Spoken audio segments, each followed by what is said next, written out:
In our last class on alternating current हम लोग LCR circuit का रेजोनेंस के बारे में पढ़ रहे थे. Okay, how that resonance is practically used, what is quality factor, all this things. And resonance discuss करते टाइम एक टर्म हमारे पास आया था which was called power in the circuit. ठीक है, हाफ पावर करंट, ऐसा कुछ टर्म्स हमारे पास आया था. तो इम्पॉर्टेंट इज टू नो कि जब हमारे पास कोई ऑल्टरनेटिंग करंट वाला सर्किट है, एसी सर्किट है, तो उसमें पावर कंजम्पशन कितना होगा. डीसी में चैप्टर 3 में हमने पढ़ा था कि पावर का फॉर्मूला होता है I into V, right, current multiplied by voltage. तो एसी सर्किट में how we can find out the power consumed और power dissipated by any particular device. इसको समझने के लिए देखो, अगर थोड़ा सा हम लोग रिफ्लेक्ट बैक करें तो व्हाट वी कैन अंडरस्टैंड कि जब हमारे पास एक रेजिस्टेंस वाला सर्किट था, प्योरली रेजिस्टिव सर्किट, तो यहाँ पे हमने देखा था कि अगर हमारा voltage across the resistance we zero sine of omega T है, तो हमारा करंट जो आया था वो कितना आया था, some I zero multiplied by sine of omega T, और we can write it as sine of omega T plus zero. यानी करंट और वोल्टेज के बीच फेज डिफरेंस जीरो था.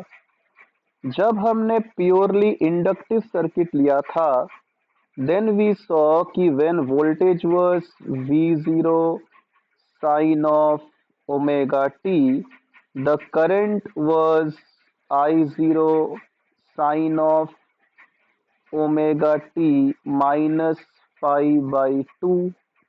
जब हमारे पास एक प्योरली कैपेसिटिव सर्किट था, तो हियर वी सॉ कि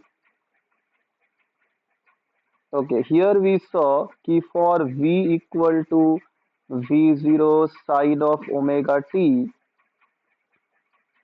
the current was I zero sine of omega T plus 5/2.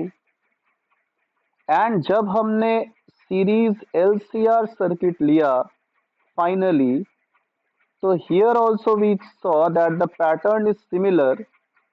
यहाँ पे भी हमने क्या देखा था कि if you apply voltage v zero sine of omega t, then the current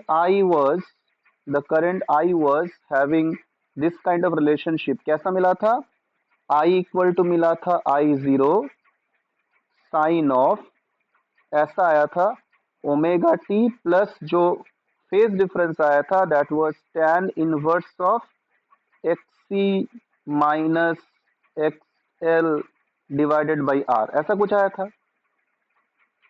तो इसका मतलब हमने क्या देखा कि जब भी हमारे पास कोई एसी सर्किट है, तो in general we can say that for any AC circuit, in general for any AC circuit,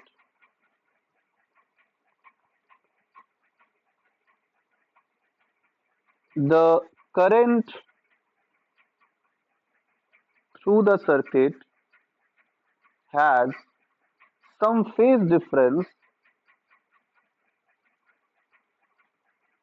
The current has some phase difference with respect to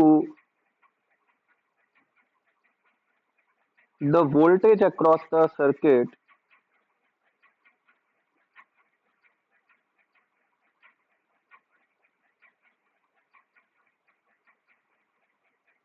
and अगर मैं इस फेज डिफरेंस को फाई लिखूं, तो ये -π/2 से लेकर के π/2 तक कुछ भी हो सकता है, right. It has some value lying between -π/2 to +π/2, right.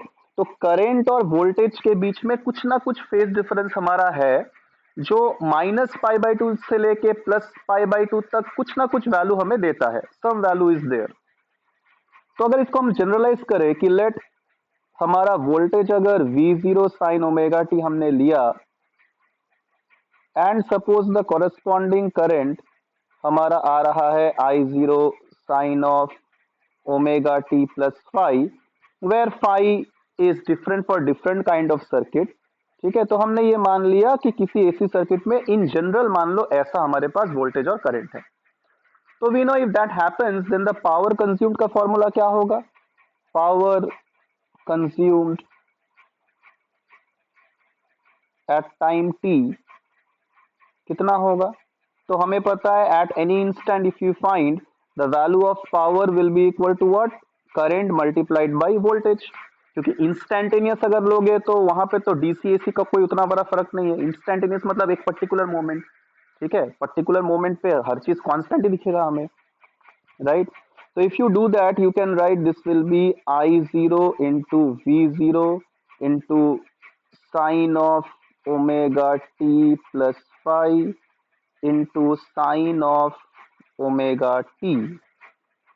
Now if you just see this expression, इसको अगर ध्यान से देखो तो तुम इसको ऐसे भी लिख सकते हो कि जो हमारा पावर आएगा it will be I0 into V0 divided by 2 multiplied by 2 sign omega T plus 5 sign omega T. अगर मैंने डिवाइड बाई 2 किया तो मल्टीप्लाई भी 2 करना पड़ेगा। जब मल्टीप्लाई 2 कर दोगे you will find out it is a formula 2 sine a sine b. It is a trigonometric formula, कौन सा? 2 साइन ए साइन बी। तो जो 2 साइन ए साइन बी होता है, whenever you have this formula 2 sin a sin b, तो the formula is cos of a minus b minus cos of a plus b, ठीक है। This is the formula for 2 sin a sin b। क्या है formula? cos of a minus b minus cos of a plus b। तो इसको करो तो पहला term क्या मिलेगा? cos of a minus b, तो omega T plus 5 minus omega T मतलब 5 बचा, minus cos of A plus B, तो omega T plus 5 omega T add कर दो तो क्या मिलेगा? 2 ओमेगा टी प्लस 5 मिलेगा, ठीक है। तो यू कैन सी, अगर तुमने पावर का फॉर्मूला चेक किया, if you check the formula for power, इसमें एक कांस्टेंट पार्ट है I0 V0 by 2 into cos 5 और एक वेरिएबल पार्ट है जो कि टाइम पे डिपेंड करता है। अब ये जो टाइम है t, उसके साथ कितना मल्टीप्लाई किया हुआ है? 2 ओमेगा। एंड वी नो कि what ever is multiplied with time that is the angular frequency. तो वोल्टेज और करंट का एंगुलर फ्रीक्वेंसी था ओमेगा, पावर का एंगुलर फ्रीक्वेंसी कितना आया? 2 ओमेगा। तो रिमेंबर दिस पॉइंट दैट कभी भी अगर हम एसी सर्किट को लेके डील करेंगे तो we can say that frequency of variation of power, ये ट्रिक बहुत सारे ग्राफिकल क्वेश्चंस में हम हेल्प करेगा। तो frequency of variation of power जो होगा, right, it will be double of, it will be twice of the frequency of voltage और करंट, ठीक है। इस चीज को याद रखना कि किसी भी एसी सर्किट में जो पावर का वेरिएशन होता है with respect to time, it is double of the frequency of voltage और करंट। तो ये तो हमारा इंस्टेंटेनियस पावर निकला। बट हमने डिस्कस किया था कि एसी मतलब करंट का पोलैरिटी या वोल्टेज का पोलैरिटी टाइम के साथ साथ चेंज कर रहा है, ठीक है। It is changing with time, cycles बन रहे हैं, ठीक है। एंड जब भी हम मेजर करने जाएंगे, if you want to measure by some instrument, you need at least a few microseconds, few milliseconds of measurement, है ना, या फ्यू सेकेंड्स ऑफ मेजरमेंट। तो हमें कभी भी एक साइकिल का ऑब्जर्वेशन नहीं मिलेगा या इंस्टेंटेनियस वैल्यू हम लोग कभी भी मेजर नहीं कर पाएंगे क्योंकि वो चेंज कर रहा है, ठीक है। That is why we always get the average power, ठीक है। तो whenever you are measuring power by an instrument you will get the average power over a few cycles और over a particular cycle, you can say. So if you want to find out the average power per cycle, let us calculate the average power consumed per cycle. तो how to find out average power? इसको हम लोग ऐसे represent करेंगे angular bracket के साथ। Angular bracket मतलब average होता है, या तुम पी सफिक्स एवीजी भी लिख सकते हो, ठीक है। तो एवरेज पावर मतलब क्या होगा? Total energy by total time. We know energy is power into time, P into D T. And हम एक साइकिल पे निकाल रहे हैं तो इंटीग्रेशन करेंगे from zero to time period capital T, and then you have to divide it by the time T, if you are averaging over one cycle ये formula होगा, if you are averaging over a few cycles तो यहाँ पे जितना cycle है उतना time हमें मतलब लिखना पड़ेगा, ठीक है। So let us now calculate first, ये इंटीग्रेशन वाले पार्ट को हम कैलकुलेट करते हैं कि ये 0 to T P D T कितना आएगा। तो P का फॉर्मूला क्या था? P का फॉर्मूला था I0 V0 by two into cos five minus I0 V0 by two into cos of 2 omega T plus five, ये था। तो सब्ट्रैक्शन है इंटीग्रेशन में, तो अलग अलग कर लेते हैं। पहला टर्म क्या आएगा? I0 V0 by two cos five, ये सारे चीज कांस्टेंट है, तो अंदर बचेगा integration D T from 0 to T. Second term में क्या बचेगा? I0 V0 बाई टू, अंदर क्या बचेगा? Cos of 2 omega T plus five d t, 0 to T. तो we are getting the integration as I0 V0 by two cos five, integration of d t क्या होता है? टी होता है, तो if you put the limits T minus zero will give you capital T only, right. And जो second term है यहाँ पे हमारे पास क्या आ रहा है? Integration of cos theta over a full cycle, right. हमने स्टार्टिंग में कहा था कि इंटीग्रेशन ऑफ कॉस थीटा या sine theta over full cycle कितना होता है? जीरो होता है ना, कितना, क्योंकि जितना पार्ट पॉजिटिव में आएगा उतना ही पार्ट नेगेटिव में आएगा। You know integration means area under the graph, तो साइन और कॉस वाले ग्राफ में जितना एरिया एक्सिस के ऊपर होता है उतना ही नीचे होता है, so this second term will become zero, okay, this second term will become zero। यानी हमारा integration of P D T कितना आ गया? I0 V0 by two cos five into T. तो ऑटोमेटिकली वी कैन से कि जो मेरा एवरेज पावर आएगा वो क्या आएगा? I0 V0 by two cos phi multiplied by T and divided by the time period T, तो टी टी कैंसिल हो जाएगा। यानी finally our formula for average power कितना निकला? I0 multiplied by V0 divided by two into cos five.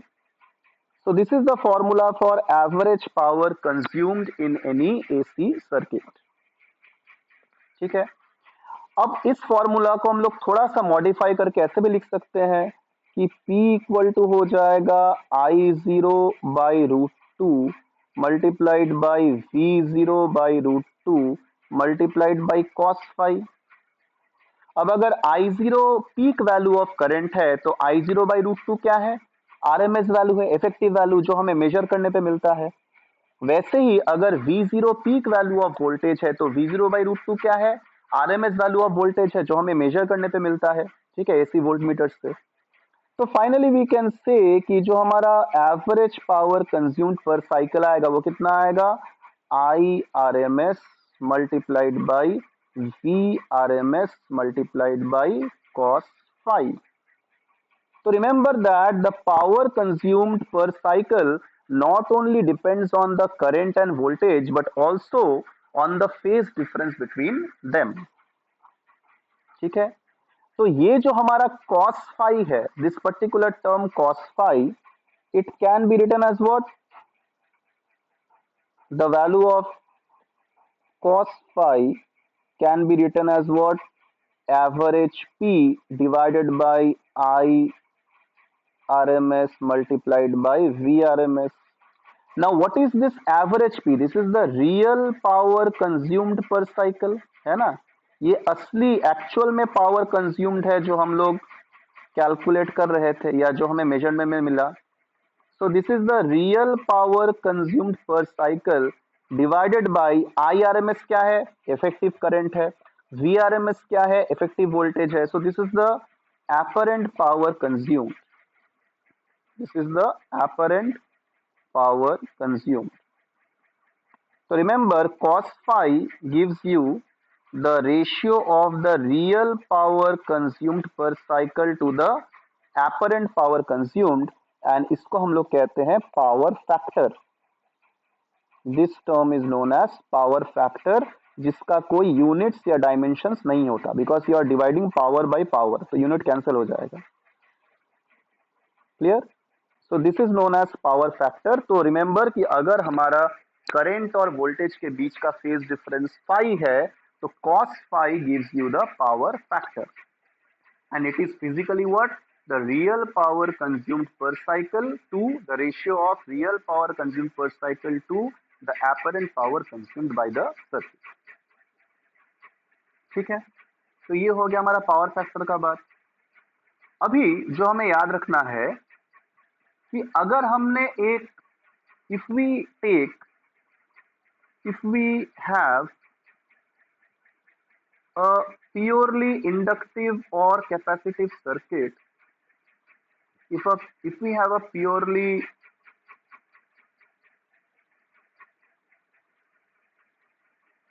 inductive और capacitive circuit, अगर हमारे पास एक प्योरली इंडक्टिव और प्योरली कैपेसिटिव सर्किट हो, ठीक है, प्योरली इंडक्टिव मतलब ओनली इंडक्टिव इंडक्टेंस है, राइट, और प्योरली कैपेसिटिव मतलब ओनली कैपेसिटेंस है, तो इस केस में हमारा जो फेज डिफरेंस पाई होगा वो कितना होगा? इंडक्टिव के लिए -π/2, कैपेसिटिव के लिए +π/2, एंड दोनों ही केस में हमारा cos phi का वैल्यू कितना आ जाएगा? 0 आ जाएगा, है ना, cos ऑफ +90 डिग्री या -90 degree is 0. So in this case what will happen? The average power consumed per cycle will become 0. So the current in such a circuit, current in such a circuit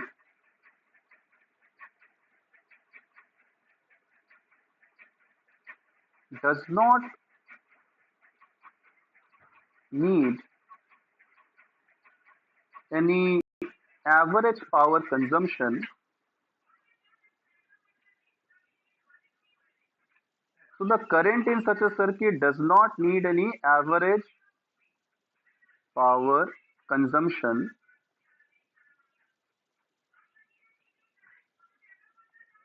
for its maintenance, right.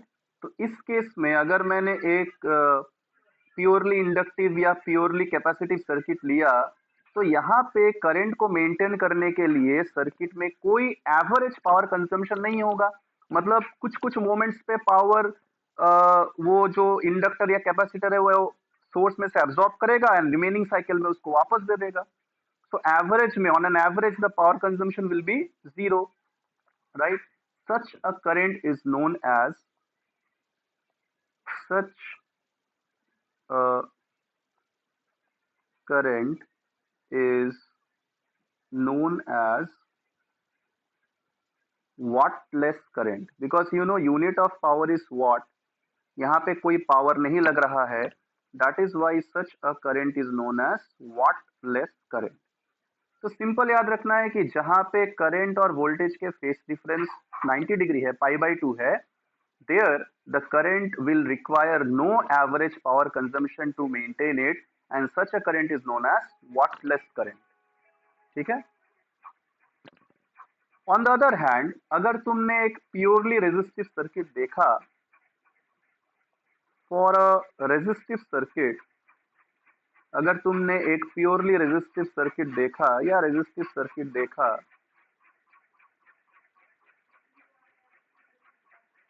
तो resistance में क्या होता है? हमें पता है कि resistance के केस में current and voltage are in the same phase, तो the value of pi will be equal to 0 degree, यानी the value of cos phi will be 1. Remember, अगर मेरे पास LCR सर्किट है और वो रेजोनेंस में है, तब भी सेम कंडीशन फॉलो करेगा, right. At resonance LCR circuit is also resistive in nature, और अगर cos phi 1 हुआ तो एवरेज पावर कंजम्पशन कितना हो जाएगा?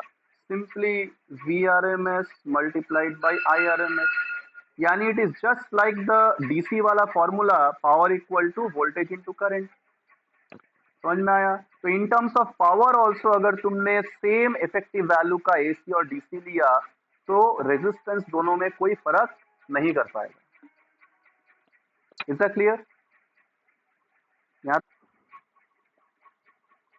Another important thing that we must remember here कि अगर हम मान लो किसी एलसीआर सर्किट को भी देखते हैं, right, even if you take any LCR circuit या if you take any general circuit जहां पे करंट और वोल्टेज के बीच में फेज डिफरेंस है, तो अगर हम जनरलाइज किसी सर्किट का बात करें तो वहां पे करंट का वाटलेस कंपोनेंट भी होगा और पावर कंपोनेंट भी होगा।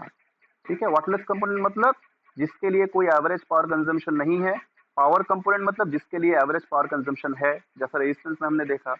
तो इन जनरल समझ लो कि अगर वोल्टेज के फेजर, ध्यान से देखो, this is the phasor for voltage, मतलब इसका जो लेंथ है वो V0 के बराबर है, and the phasor for current, suppose the current का phasor is this which has a length I0। ठीक है, अब ये लेंथ क्या है फेजर का, ये मैंने पहले भी डिस्कस किया है फेजर डायग्राम सोल्यूशन में, we have discussed it. So if you have a circuit where the current and voltage have peak values V0 and I0, और अगर इनके बीच में फेज डिफरेंस है फाई, अगर इनके बीच में फेज डिफरेंस है फाई, जैसे हमने एज्यूम किया कि V0 साइन ओमेगा टी है voltage, V0 sine omega T plus phi है करंट, तो अगर हमारा करंट और वोल्टेज के बीच के फेजर का फेज डिफरेंस फाई है, ठीक है, तो कौन सा करंट होगा जो वोल्टेज के साथ सेम फेज में होगा? यू नो, वोल्टेज के साथ सेम फेज में होने का मतलब है फेजर वाइज सेम डायरेक्शन में होना। तो ये वाला कंपोनेंट कौन सा होगा? Obviously it will be I0 cos phi, है ना, this green one will be I0 cos phi, and perpendicular to voltage कौन सा कंपोनेंट होगा? It will be I0 sin phi। यानी हम कह सकते हैं कि the RMS value of effective value of wattless component of current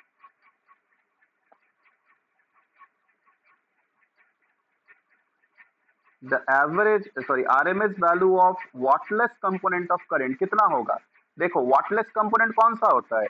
inductor capacitor वाला, जिसमें करंट वोल्टेज के परपेंडिकुलर था। तो यहाँ पे कौन सा करंट वोल्टेज के परपेंडिकुलर है? I0 sin phi, ये तो एम्पलीट्यूड हुआ, तो RMS वैल्यू क्या होगा? Amplitude by √2, so it will be I0 by √2 into sin phi,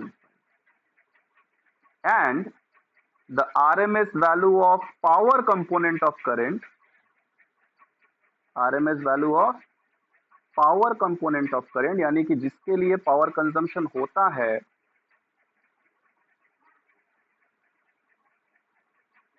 कौन सा होगा?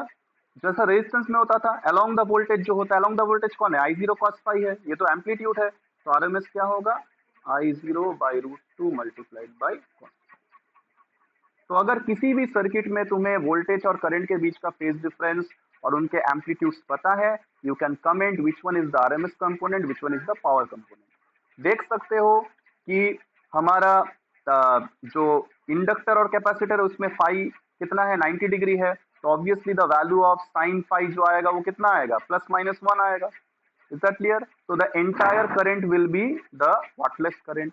जबकि रेजिस्टेंस में क्या आएगा? फाई 0 डिग्री आएगा, कॉस फाई 1 आएगा, तो the entire current will be power component, इसमें कोई वाटलेस कंपोनेंट नहीं होगा। Is that clear? एंड यहाँ पे याद रखना है कि जब भी इन वैल्यूज को हम पुट करेंगे we will put a modulus sign, because RMS value कभी भी नेगेटिव नहीं होता। Is that clear?